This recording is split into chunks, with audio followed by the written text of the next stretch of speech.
बाबा bulldozer चलाएगा और किस लिए? लोगों का घर तोड़ने के लिए। सिर्फ एक सांप्रदायिक तुष्टीकरण को मजबूत करने के लिए, मतलब एक मुख्यमंत्री का नाम बुलडोजर बाबा पड़ गया और वो बताना चाह रहा है जो स्टेट के खिलाफ बोलेगा, जो बीजेपी के खिलाफ बोलेगा, उसके घर पे बुलडोजर चढ़ेगा। मैंने लॉ किया है, मैंने पढ़ाई लॉ की है, मैंने LLM किया हुआ है। मुझे आज तक वो कोई कानून समझ में नहीं आया कि कहीं कोई आरोप होता है, कहीं कोई घटना होती है, उस पे घटना में आरोपियों पर एक आरोप लगता है, ठीक है, आरोपी पर आरोप लगता है कि उसने जो है दंगा भड़काया, उसके बाद 2-3 दिन बाद उसका घर तोड़ दिया जाता है। जबकि कोई व्यक्ति, आरोपी और अपराधी दोनों में फ़र्क होता है। कन्विक्ट मतलब जो कन्विक्ट हो जाता है वो ये अपराधी होता है, ठीक है। जो खरगोन में हुआ आपने देखिए, उसके बाद जिस तरह से MP गवर्नमेंट ने क्या नाम है, शिवराज सिंह चौहान ने जिस तरह से मुसलमानों का घर तोड़ा, 2 दिन पहले दंगा हुआ, दंगा कौन किया वो बात की चीज़ है, आरोप किस पे लगा वो भी बात की चीज़ है, पर जो आरोपी थी वो सिर्फ आरोपी थे ना। अचानक में सरकार ने उनको दोषी कैसे मान लिया और दोषी मान करके उनका घर तोड़ दिया। आपको रोलेट एक्ट याद होगा 1919 का, जब अंग्रेज लाए थे, उसका नाम था बिना दलील, बिना अपील, बिना वकील, कुछ भी डिसीजन ले लो। यही इस समय बीजेपी गवर्नमेंट कर रही है। बिना दलील, बिना अपील, बिना वकील, कोई जज नहीं, कोई कचहरी नहीं, कोई अदालत नहीं, कोई पुलिसिया इन्वेस्टिगेशन सिस्टम ही नहीं है। आपके ऊपर आरोप लगा, आपका घर तोड़ देंगे। सर ना सबूत है, ना सुनवाई है, ना वकील है, ना दलील है, कुछ नहीं। तो फिर ऐसी हालत में जो कोर्ट है वो संज्ञान तो ले सकता है ऐसे मामलों में? एकदम नहीं लेगा। मतलब आपको लगता है सिर्फ सरकार कर रहा है सब? मतलब क्या सिर्फ सरकार, योगी सरकार सिर्फ लोगों का घर तोड़ रहा है? सिर्फ बीजेपी गवर्नमेंट लोगों का घर तोड़ रहा है? बिल्कुल नहीं। न्यायपालिका करवा रही है और मीडिया करवा रही है। बिना मीडिया के, बिना मनु मीडिया के संतुति के, बिना न्यायपालिका के परमिशन के इस तरह से घटनाएं हो ही नहीं सकती है। इस देश की मीडिया संता बनता के चुटकुल्ले पे संज्ञान ले सकती है, इन घटनाओं पे संज्ञान नहीं ले पा रही है।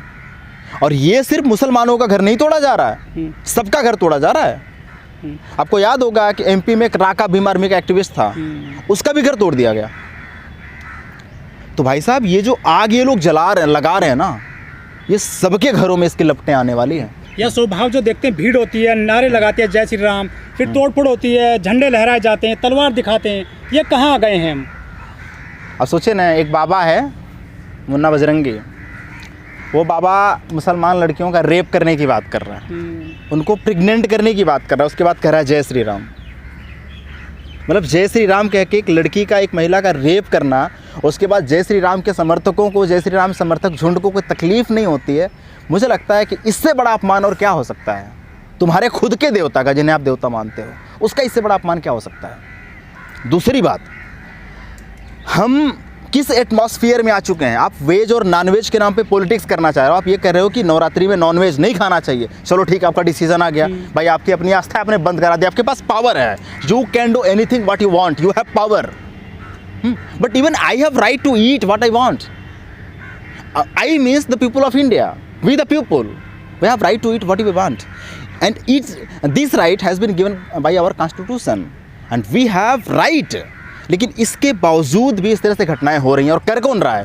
वो करें नॉनवेज खाना अपराध है, और यह कहते कहते हथियार उठाते हैं और खुद को शाकाहारी बताते हुए इंसान का कत्ल कर रहे हैं, इंसान पे हमला कर उनका खून बहा रहे हैं। मतलब मुर्गा खाना अपराध है, पर इंसान का खून पीना, ये कौन सा, मतलब ये कौन सा न्याय है? मतलब आपसे बड़ा नॉनवेज कौन, आपसे बड़ा मांसाहारी कौन है?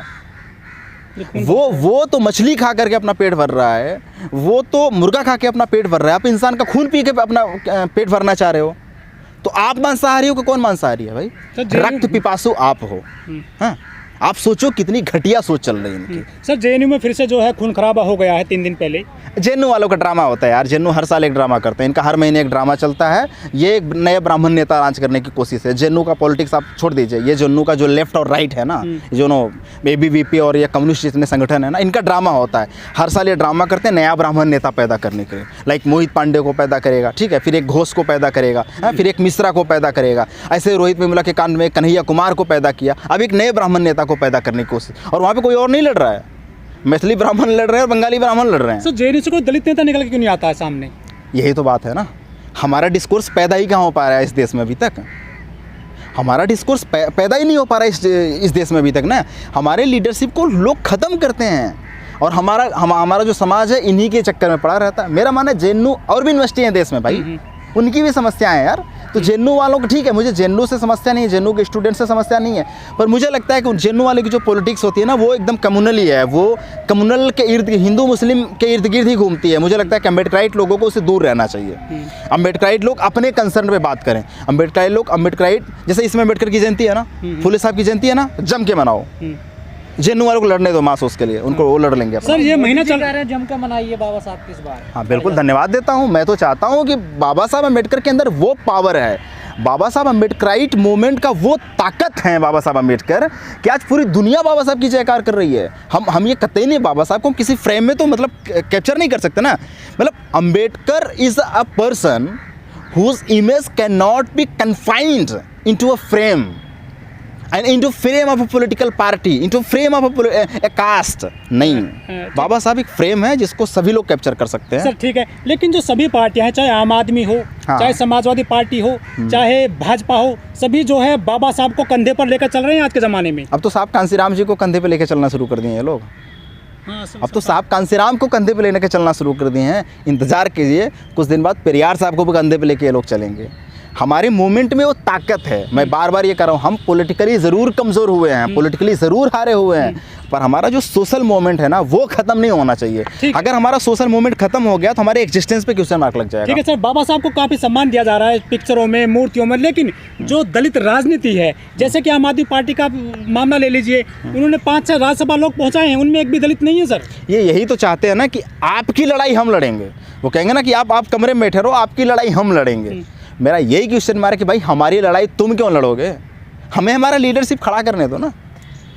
तो मेरा मानना है कि माई और दाई में फ़र्क होता है ना, माई और दाई में फ़र्क होता है ना, माँ और नर्स में फ़र्क होता है ना। हमारा जो मूवमेंट खड़ा होगा ना, हमारी जो अपनी पार्टी है ना, हमारा जो अपना लीडर है ना, वो हमारा माई है, हमारा बाप है। और जो और लोग हैं ना वो नर्स हैं, दाई हैं, उन पे आप भरोसा नहीं कर सकते हो। सर आखिरी सवाल आपसे, राजस्थान में जितेंद्र मेघवाल की मूंछों को लेकर हत्या कर दी जाती है। लड़की हैं, लड़ सकती हूँ, प्रियंका गांधी कांग्रेस उसमें घूमती है पूरे उत्तर प्रदेश में, राहुल जाते हैं हाथरस, लेकिन वो राजस्थान में नहीं जाते हैं सर। अब प्रियंका गांधी और राहुल यूपी में भी नहीं जाएंगे, चुनाव खत्म हो चुका है, अब यहाँ भी नहीं जाएंगे। अब आप सोचिए, लड़की हूँ, लड़ सकती हूँ, पर लखवीर की हत्या होती है तो बोल नहीं सकती हूँ। लड़की हूँ, लड़ सकती हूँ, पर राजस्थान में हो रहे शेड्यूल कास्ट महिलाओं के साथ रेप की घटनाओं पर बोल नहीं सकते। आपको पता है राजस्थान में सबसे ज़्यादा शेड्यूल कास्ट महिलाओं के साथ रेप होता है, सबसे ज़्यादा। Government national crime record bureau का डाटा है, एक दिन में 16 शेड्यूल कास्ट लड़कियों का रेप होता है। ये राजस्थान के डेटा है। अब आप कल्पना कर लीजिए। तो लेकिन अगर ये नहीं बोल रही है कांग्रेस, और कांग्रेस जिस तरह से, राहुल गांधी जिस तरह से बीएसपी पे फायर हुआ, जिस तरह से अटैक किए हैं, ये उनका कास्टिस्ट टोन दिखा रहा है, उनका कास्टिस्ट मेंटालिटी दिखा रहा है। और ये गलतफहमी में है। मतलब अगर इनको लगता है कि बसपा हार चुकी है, बसपा का कैडर वोट चला गया है, तो बहुत गलतफहमी में है। बसपा का कैडर वोट उनके साथ खड़ा है, वो बसपा एक्टिव नहीं है इसलिए उनसे नाराज़ हो गया है। जिस दिन बसपा एक्टिव हो जाएगी उनके साथ खड़ा हो जाएगा। और ये जो प्रियंका गांधी वगैरह है, जो क्या नाम है कि शेड्यूल कास्ट लोगों को गुमराह करने की कोशिश कर रही है, ये हमारा विकल्प ज़िंदगी में नहीं हो सकती। बाबा साहब अम्बेडकर ने बाकायदा किताब लिखी है, what Congress and Gandhi has done to the untouchables. हमें उसी पर भरोसा करना पड़ेगा। सर बीएसपी की जो आज ये हालत हुई है, क्या उससे अपराध बढ़ेगा दलितों पर पूरे देश में? बिल्कुल बढ़ेगा, बिल्कुल बढ़ेगा। अगर आपका लीडरशिप नहीं रहेगा, अगर आपका लीडरशिप आपके साथ खड़ा नहीं रहेगा, अगर आपकी खुद की पावर नहीं रहेगा, अगर आपके पास खुद की अपनी जुबान नहीं रहेगी, तो लोग आपके खिलाफ तो बोलेंगे ही ना। आज जैसे मनु मीडिया के लोग अब थोड़े बहुत हमारे कंसर्न को दिखाने लगे हैं, उसका कारण आप लोग हो, क्योंकि आप लोग अपनी मीडिया खड़ी कर लिए हो। उनको लगता है अगर इन लोग को नहीं दिखाएंगे तो ये लोग अपनी सेपरेट मीडिया खड़ी कर दे रहे हैं, धीरे धीरे बहुजन मीडिया, हाँ, वो दिखाने को मजबूर हो रहे हैं। तो अगर हमारी अपनी जो बसपा का वर्किंग स्टाइल अगर वो ख़त्म हो जाएगा तो हमें कौन पूछेगा, हम तो मारे ही जाएंगे ना। सर बाबा साहब की जयंती आ रही है, 2 शब्द सर बोले दर्शकों के लिए। बाबा साहब अम्बेडकर की जयंती आ रही है, मैं यही कहना चाहूँगा कि बाबा साहब अम्बेडकर को सभी लोग पढ़ें, बाबा साहब अम्बेडकर की दिखाए हुए रास्ते पर चलें। बाबा साहब अम्बेडकर की जो वैल्यूम्स हैं ना, वो मिनिस्ट्री ऑफ एक्सटर्नल अफेयर के वेबसाइट पे पड़ी हुई है, वेलीवाड़ा चैनल है उसके वेबसाइट पे पड़ी हुई है, ट्विटर है मेरा, आप सभी को पता है, मेरा नंबर भी वायरल है, सार्वजनिक है। आप मेरा फेसबुक भी डीएम, अगर किसी को दिक्कत होता है मुझे मैसेज करेगा, मैं उसको डीएम करके दे दूंगा वो लिंक, ताकि बाबा साहब अम्बेडकर की वैल्यूम्स को पढ़ सकें, ऑनलाइन पढ़ सके। पर बाबा साहब अम्बेडकर के रास्ते पर चलने की बहुत ज़रूरत है, और ये हम सभी के लिए संदेश है। चूँकि बाबा साहब अम्बेडकर कहते हैं social democracy prefers political democracy, तो हमें सोशल डेमोक्रेसी को मजबूत करना पड़ेगा, तभी हम पॉलिटिकल डेमोक्रेसी को मजबूत कर पाएंगे। थैंक यू, जय भीम।